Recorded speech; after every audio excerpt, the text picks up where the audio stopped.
As you can see, St George Hospital is in Sydney, Australia. Check out the blue sky, the gum trees, and of course the koala up the lamppost. So to set the scene for our case study, St George is a 627-bed major teaching hospital of the University of New South Wales and is a tertiary referral hospital. It offers a range of specialist inpatient and community services, and Calvary Hospital, which is where I work, is a 40-bed inpatient palliative care unit and a 40-bed aged care and rehabilitation unit, and Calvary is alongside St George. So responding effectively and compassionately to the many and varied needs of patients and families in the setting of life-threatening and life-limiting illness can be challenging for health professionals.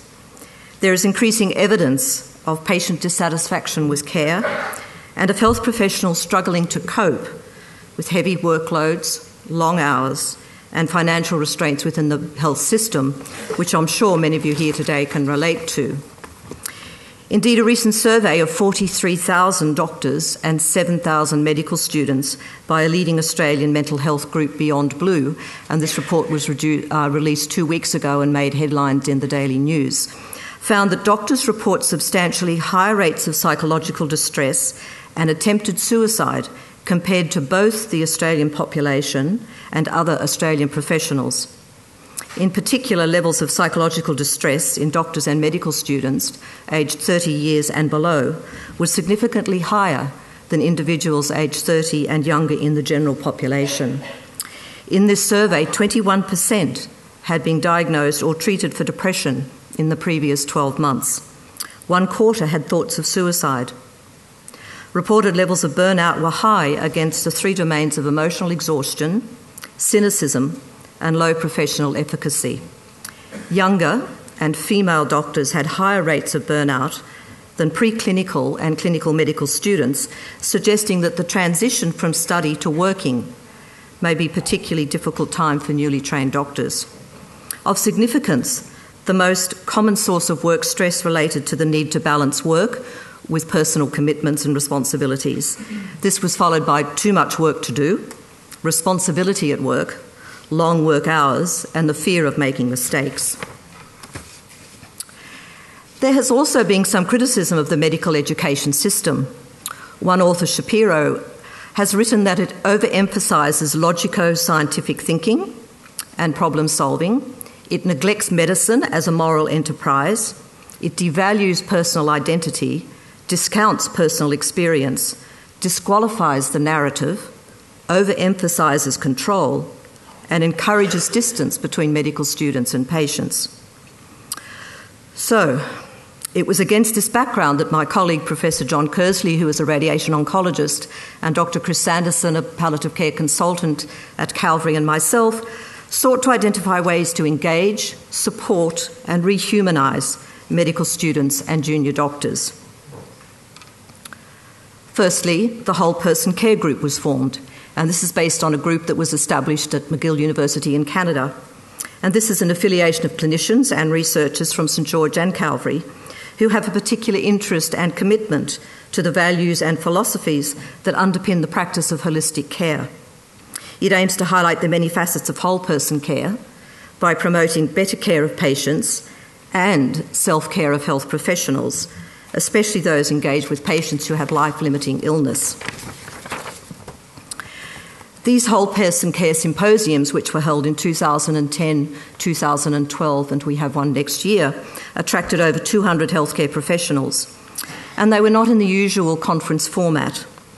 The topics that we discussed were of hope, dignity, suffering, uncertainty, self-compassion, and self-care, all of which spoke to those aspects of care in the setting of life-threatening illness that clinicians struggle to embrace and balance in an increasingly technological environment.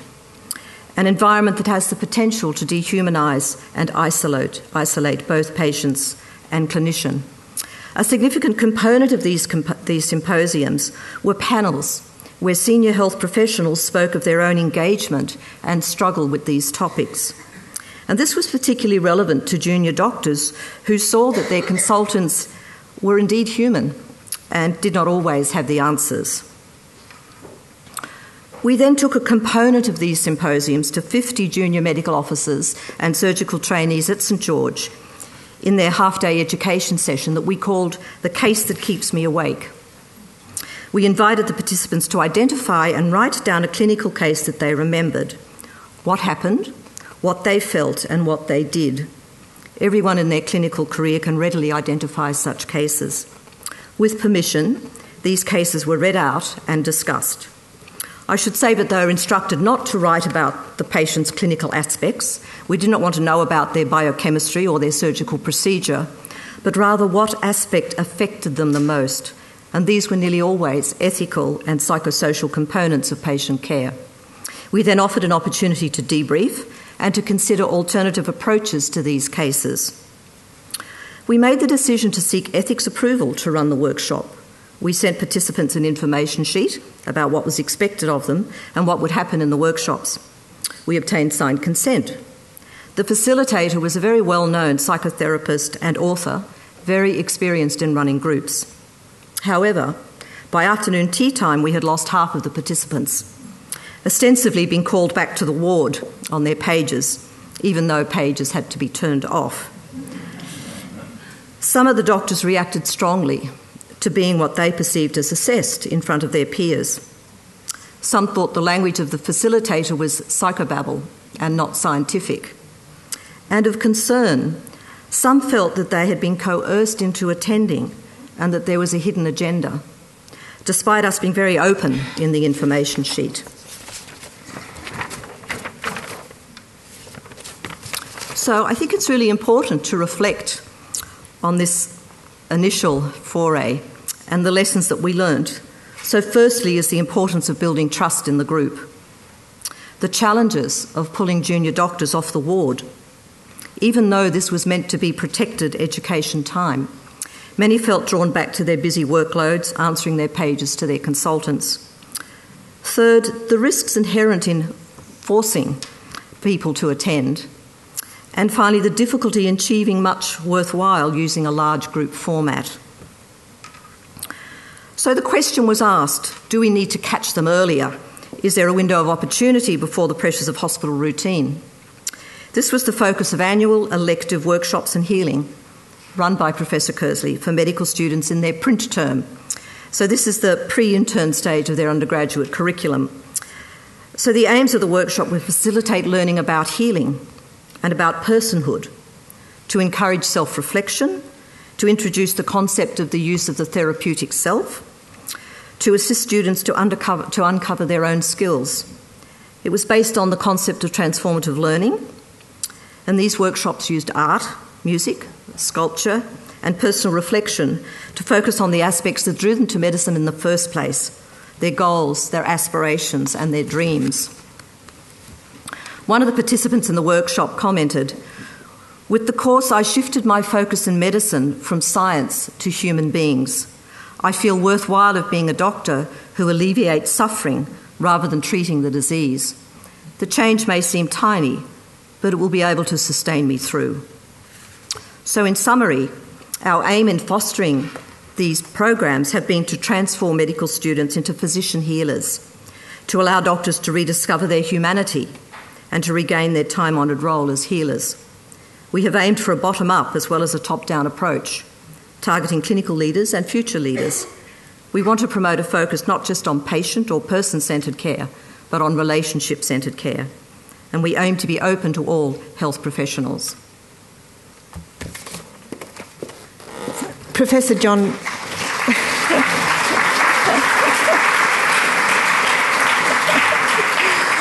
The story hasn't ended yet. Professor John Kersley came along to one of our public Compassion and Presence seminars, and he said at the time, "You've got the methods. I've been searching for these everywhere, and I haven't been able to find them elsewhere." So since then, he has had a number of his colleagues, including Liz, come to our public seminar, and both Liz and John are now championing this training within the St George Hospital setting. So the methods that we're using are based on the Buddhist tradition, and most specifically on Sogyal Rinpoche's book, The Tibetan Book of Living and Dying. And although they're based on Buddhism, they're using very universal principles. So you don't have to become a Buddhist and you don't have to meditate. The methods of mindfulness, meditation and compassion can develop the innate ability within all of us to be both present and compassionate. Anyone can learn these skills and develop compassion, resilience and the ability to respond more effectively to others' needs. This training's been developed by our international team, comprising Christine Longacre, Rosamond Oliver and Kirsten DeLeo, each of whom have been drawing on over 20 years of experience in training health and social professionals. And in fact, Rosamond Oliver and Margaret Tatham are running this workshop as part of this conference this weekend. And to date, this training's been given in 9 countries, and in Australia, Wendy Wright and myself have been running it for 3 years. The methods have been around for centuries, but it's only now that neuroscientific research is beginning to explain why they are so powerful and transformative. Feedback and self-reports of participants, as well as the research on empathy, compassion and mindfulness, validate that these methods have the potential to build greater resilience and renewal for those who are working to alleviate suffering. It's clear that our innate compassion can actually be cultivated and that there are methods that can help us, whatever our experience. Whilst the elements of our training that we give are similar, we adapt them to specific needs of the group to be trained. In this instance, this recent training was given to pre-intern doctors at St George Hospital. We limited the size of the group to 24, and coincidentally the average age of the participants was 24. But given their youth, we felt we needed a very small group, and we work to develop a real sense of trust so that they can work at very deep levels, which facilitates transformative learning happening within a shorter time as 2 days. One of the key features of the training is a strong emphasis on practical ways of integration and communication, which means that participants can take the learning back into their challenging daily work without elaborate training. And we try to give them methods that they don't have to actually spend hours meditating or doing something extra than what they're actually doing, but we train them to use these skills whilst they're working as much as possible. And it's important to remind ourselves of the depth of the challenges health or social care professionals face. Before receiving the training, this group of pre-intern doctors in Sydney revealed that in the midst of an incredibly demanding work environment, they felt a fear of appearing vulnerable and the need to bury their own emotions, a fear of losing their humanity. One said, "I've been disturbed by the emotional and empathic disconnect that I witness from other health professionals, as well as within myself when treating patients." Another said, "I'm rather anxious about internship this year. I feel I am ill-prepared. My interest in medicine is slowly burning out. And I feel an encroaching cynicism within myself and amongst my peers, and would relish the opportunity to rekindle my connection to the very concepts compassion and care." After the training, they stated, "I believe this training will have a profound impact on the care relationship and recovery of patients. And this training helped me to clarify my purpose and motivation behind the direction I have taken. It will help me incorporate daily practical techniques to cultivate compassionate approaches that help both myself and my patients." Another said, "To have a seminar that combines the two elements of mindfulness and being present into easy-to-learn and practical skills is life-changing. And this was a good experience for self-evaluation and planning on how to be a more intentional and compassionate doctor, not only to patients and other people in our lives, but also to ourselves." So you can see that the emphasis on the training is actually about self-care, of learning to be compassionate and caring for ourselves.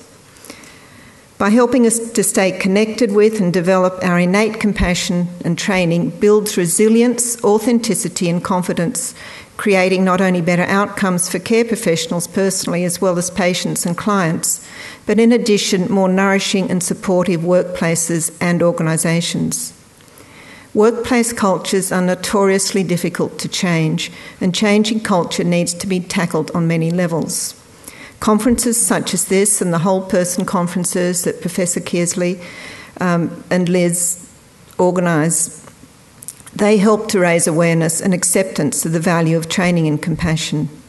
The next step would be to have the development of these skills become a recognised part of both university and continuing education, and for it to be supported by managers and decision makers. While this has been a study with pre-intern doctors, this training's been applied in other hospitals to a variety of staff, including nurses, managers, allied health and social staff at all levels of the organisation. And we're working with another hospital in Australia where we're working across departments and hierarchically as well, which is proving to also to be successful. Witnessing the transformation that occurs amongst participants over the course of 2 days is a great privilege, and we'll be continuing to work with St George Hospital. I thank Liz and John for giving Wendy and I the opportunity to participate in their vision of transforming St George into a more compassionate hospital, and may this training spread to all hospitals.